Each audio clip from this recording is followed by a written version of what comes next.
the bee is part of pollination.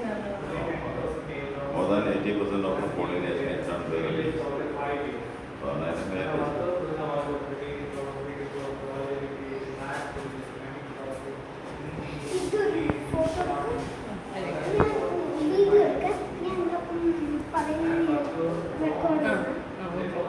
പറഞ്ഞോ റെക്കോർഡാ റെക്കോർഡാ പറഞ്ഞോ.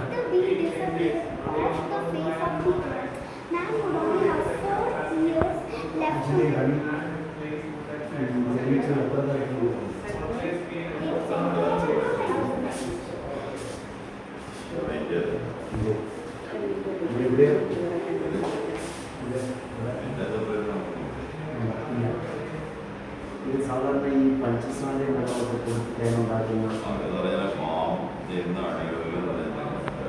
എടുക്കുന്നില്ലേ? നമുക്ക് ഇത് 2 types of bee dance ആണ് കേട്ടോ. അതായത് സ്കോട്ട് ബീസ് കാലത്ത് പുറത്തു പോകും, എവിടേക്കാണ് ഫ്ലവേഴ്സ് ഉള്ള നെക്ടർ ഉള്ളതെന്ന് കണ്ടുപിടിക്കാൻ വേണ്ടി പോയി കണ്ടുപിടിച്ച് കുറച്ച് നെക്ടർ സാമ്പിൾ വെച്ച് അവർ കൂട്ടിൽ തിരിച്ചു വന്ന് അവർ അത് മറ്റു ഈച്ചകൾക്ക് ഡിസ്ട്രിബ്യൂട്ട് ചെയ്ത് കൊടുത്തതിന് ശേഷം അവർ നടത്തുന്ന 2 ടൈപ്പ് ഡാൻസ്, ക്ലോക്ക് വൈസും ആൻറ്റി ക്ലോക്ക് വൈസും ഇതുപോലെ ഡാൻസ് ചെയ്യുകയാണെങ്കിൽ അതിനർത്ഥം പറഞ്ഞാൽ ഒരു 50 മീറ്റർ റേഡിയസിനുള്ളിൽ ഫ്ലവേഴ്സും നെക്ടറും അവൈലബിൾ ആണ് എന്നറിയിക്കുന്നത്. ഇതേപോലെ വാഗൺ ടൈപ്പാണ് ഡാൻസ് ചെയ്യുന്നതെന്നുണ്ടെങ്കിൽ അതിനർത്ഥം ഫ്ലവേഴ്സും നെക്ടറെല്ലാം ഒരു 100 മീറ്ററിന് പുറത്ത് 1 കിലോമീറ്റർ റേഡിയസിലേ ഉള്ളൂ എന്ന് മറ്റു ഈച്ചകളെ കമ്മ്യൂണിക്കേറ്റ് ചെയ്ത് അറിയിക്കുന്ന വിധത്തായിട്ടാണ്. മനസ്സിലായില്ലേ?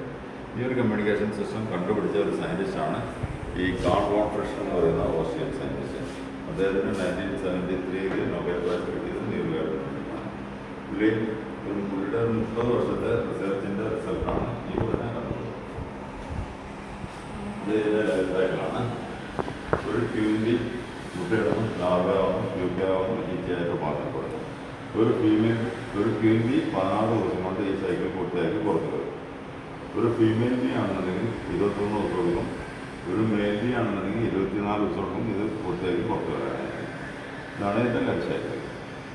ഇതിൻ്റെ ലൈഫ് സ്പാൻ പറയുന്നത് ക്യൂൻ ബിയുടെ 2 to 3 years, ഫീമെയിൽ ബിയുടെ 90 days, മെയിൽ ബിയുടെ 90 days ആണെങ്കിൽ പോലും അതുണ്ടെങ്കിൽ അവർ ഇൻബിറ്റ്വീൻ മേറ്റ് ചെയ്ത് കഴിഞ്ഞിട്ടുണ്ടെങ്കിൽ ആ മേറ്റിംഗ് കഴിയുന്നതോടെ അവർ ഡെസ്പോയിക്കും. ആണ് ഇതിൻ്റെ ലൈഫ് സ്പാൻ. ഇതിനകത്ത് റാണി എന്നൊക്കെ പറയുന്നത് ഒരു റാണി അതുകൊണ്ട് റാണി അതിനും സെയിം ബേസ് ഉണ്ടോ? അതിൻ്റെ ആദ്യം ഞാൻ പറഞ്ഞു 2 മുതൽ 3 വർഷം ഇദ്ദേഹമാണ് ആദ്യമായിട്ട് പറഞ്ഞാൽ തേനീച്ചയെ കൂട്ടിലടച്ച് കൃഷി ചെയ്ത് നമുക്ക് തേൻ ഉത്പാദിപ്പിക്കാമെന്ന് കാണിച്ചെന്ന മനുഷ്യൻ എല്ലാം ലാൻഡ്സ്. പുള്ളി 1851 അമേരിക്കയിലെ ഫിലാഡൽഫിയയിലാണ് പുള്ളി ആദ്യമായിട്ട് ഇൻട്രൊഡ്യൂസ് ചെയ്തത്. അതുകൊണ്ട് തന്നെ പുള്ളിയെ ഫാദർ ഓഫ് ബീ കീപ്പിംഗ് എന്ന് പറയും. പുള്ളിയാണ് ഈ ബോക്സൊക്കെ ഇൻട്രൊഡ്യൂസ് ചെയ്തത്. ഇതിപ്പോഴെന്ന് പറയുകയാണെങ്കിൽ കർഷകർ യൂസ് ചെയ്യുന്ന ഒരു സാധനമാണ്. ഇതിൻ്റെ ഫ്രെയിംസ് വെച്ച് കൊടുക്കുന്നത്. അതിന് നെറ്റൊന്നും ഉണ്ടാവില്ല? നെറ്റൊക്കെ അവരുണ്ടാകും. അതെ.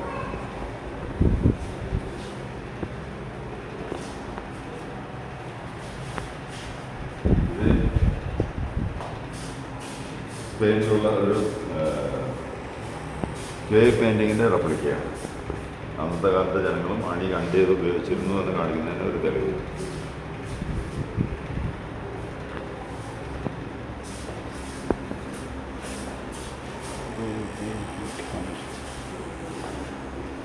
ഇത് ഒരു ബീഹേവിയറിൽ ഇതാണ് ഇതിൻ്റെ കണ്ടീഷൻ. ഒരു റാണി ഈച്ച ഉണ്ടാവും, 10% ആണീച്ചകൾ, 90% പെണ്ണീച്ചകൾ. ആ പെണ്ണീച്ചകളാണ് കൂട്ടിലുള്ള സകല ജോലികളും ചെയ്യുക. അതുകൊണ്ട് തന്നെ എന്ന് പറഞ്ഞാൽ അവരെ വർക്കർ ബീന്നും കൂടെ വിളിക്കുന്നു. അവർ പോയി പൂക്കളിൽ നിന്ന് നെക്ട് കളക്ട് ചെയ്ത് ഇവരുടെ വയറ്റിൽ ഇവർക്ക് 2 സ്റ്റൊമക്ക് ഉണ്ട്. ഒന്നിൽ അവരുടെ ഭക്ഷണവും ഒന്നിൽ ഈ നെക്ടർ കീപ്പ് ചെയ്യാനും. നെക്ടർ കീപ്പ് ചെയ്യുന്ന സ്റ്റൊമക്കിൽ നെക്ടർ എത്തിക്കഴിയുമ്പോൾ അവിടെയുള്ള ഒരു എൻസൈമുമായി ചേർന്ന് ഒരു ഡൈജഷൻ നടന്നതിന് ശേഷം അവർ കൂട്ടിൽ തിരിച്ചു വന്ന് മറ്റൊരു ഫീമെയിൽ ബീയുടെ വായിലോട്ട് ഇത് പകർന്നു പോകും. ആ ഫീമെയിൽ ബീയും അത് കൺസ്യൂം ചെയ്തതിന് ശേഷം അതിൻ്റെ വയറ്റിലും സെയിം ഡൈജഷൻ ഒരു പ്രാവശ്യം കൂടെ നടന്നതിന് ശേഷം അവർ കൊണ്ടുവന്ന് ഈ ഹണികോമിനകത്തോടെ ഡെപ്പോസിറ്റ് ചെയ്യും. ഇത് ഡെപ്പോസിറ്റ് ചെയ്ത് വെച്ചതിന് ശേഷം ഇവരത് വാക്സ് കൊണ്ട് സീൽ ചെയ്യും. ഇത് സീൽ ചെയ്ത് വയ്ക്കുന്നതിനാണെങ്കിൽ മഴക്കാലത്തും മഞ്ഞുകാലത്തൊക്കെ തന്നെ ഫ്ലവേഴ്സും കുറവെന്ന് വെച്ച് അവർക്ക് കൺസ്യൂം ചെയ്യാൻ വേണ്ടിയിട്ടാണ്.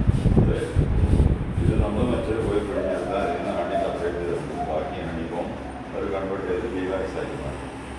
ഈ ബീവാക്സ് മെയിനായിട്ട് യൂസ് ചെയ്യുന്നത് പറഞ്ഞാൽ കോസ്മെറ്റിക് പർപ്പസസിന് വേണ്ടിയിട്ടാണ്. Lip balms, moisturising cream, skin care products, soap ഇങ്ങനെയുള്ള സാധനങ്ങളൊക്കെ ഉണ്ടാക്കാൻ വേണ്ടിയിട്ട് യൂസ് ചെയ്യും. നമ്മൾക്ക് വിയർപ്പുഗ്രന്ഥികൾ പോലെയാണ് ഇവർക്ക് വാക്സ് ഗ്ലാൻഡ് ഉള്ളത്. ആ വാക്സ് ഗ്ലാൻഡിൽ നിന്ന് വാക്സ് ചുരണ്ടി എടുത്തിട്ടാണ് ഇവരിതെല്ലാം ക്രിയേറ്റ് ചെയ്തെടുക്കുന്നത്.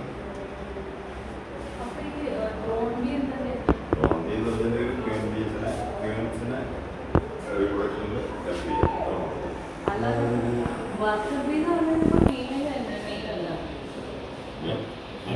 അവരാണ് തേൻ എല്ലാ ജോലികളും അവരാണ്. ലേസി ബീസ് എന്നാണ് അറിയപ്പെടുന്നത്.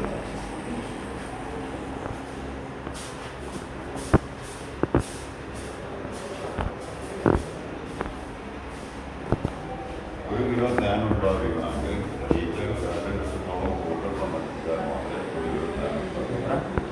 2 ലക്ഷം പൂക്കൾ എന്ന് പറഞ്ഞാൽ പലവിധ പൂക്കളിൽ നിന്ന് ഉത്പാദിക്കുന്ന തേനാണ്. അതുകൊണ്ട് തന്നെ ഇതിനെ മൾട്ടി ഫ്ലോറൽ ഹണിക്കുന്നത്. ഇത് നമ്മുടെ പാം ഹണി, ഇത് വയലണി, ഈ ഈച്ചകൾ ഭയങ്കര ഡേഞ്ചറാണ്. ഒരു 10 ഈച്ചകളൊക്കെ ഒരു മനുഷ്യനെ കുത്തി കഴിഞ്ഞിട്ടുണ്ടെങ്കിൽ ആ മനുഷ്യൻ അതോടെ കഴിക്കാനുള്ള സാധ്യത കൂടുതലാണ്. കടന്തൽ എന്ന് പറയുന്നത് കടന്നാലും ഡെലിജേഷനാണ്. ഇത് ഗോൾഡ് എന്ന് പറയും. ഒരു സ്റ്റിംഗ്ലർ ബീ നമ്മുടെ ചെറുതേനി ഇതൊക്കെ തന്നെ മൾട്ടിഫ്ലോർ ബാധികളാണ്. അതുപോലെ തന്നെ ഈ കാണുന്നതെല്ലാം പറഞ്ഞാൽ മോണോഫ്ലോറിലാണ്.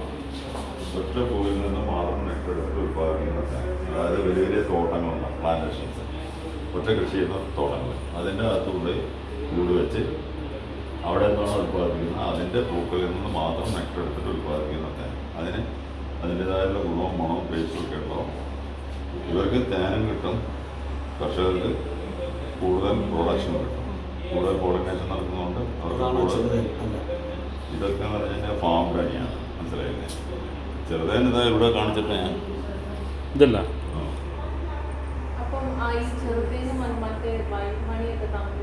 എല്ലാം വ്യത്യാസം, അതിൻ്റെ സ്പീഷീസ് വ്യത്യാസമുണ്ട്.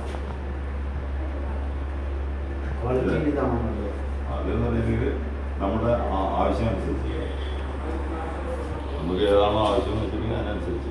അല്ലെ വൈൽഡ് ഹണി ആണോ ഈ ചെറുതേനാണോ നല്ലത്? അത് സ്റ്റിംഗ്ലെസ് ബീ തന്നെയാണ്. സ്റ്റിംഗ്ലെസ് ആണോ നല്ലത് വൈൽഡിനേക്കാളും?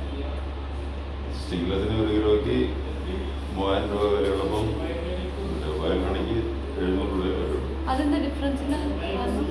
ഈ ഡിഫറൻസ് ഉണ്ടാവുന്ന കാരണം എന്താ? ഇതിന് കുറച്ച് പ്രൊഡ്യൂസ് ചെയ്യുള്ളൂ. ഒരു കൂടുതൽ ഒരു വർഷം പറഞ്ഞാൽ 200 ഗ്രാം 250 ഗ്രാം ഒരു വർഷം പ്രൊഡ്യൂസ് ചെയ്യുള്ളൂ. അങ്ങനെ ഇത് ഇങ്ങനെ ഉണ്ടാക്കുന്നതാണ് എംബ്രോയ്ഡർ ഹണി, രാമൻ honey, lychee honey, tulsi honey, കറഞ്ച്, അജ്വൈൻ, മസ്റ്റാർഡ്, കോറിയാണ്ടർ, മുരിങ്ങ, ഇങ്ങനെ ഒരുപാട് വെറൈറ്റീസ് ഉണ്ട് കേട്ടോ. ഇനി ഉള്ളോട്ട് കയറി കഴിഞ്ഞിട്ടുണ്ടെങ്കിൽ നമുക്ക് ഇതൊക്കെ ടേസ്റ്റ് നോക്കാം. എല്ലാം വ്യത്യാസമുണ്ട്. അത് പൂക്കളെ ഡിപ്പെൻഡ് ചെയ്തോണ്ട് ഏതൊക്കെ പൂക്കളിൽ നിന്നാണ്. ജാമുൻ്റെ കളർ തന്നെ കളർ തന്നെ കിട്ടണമെന്നില്ല. അതിൻ്റെ ടേസ്റ്റും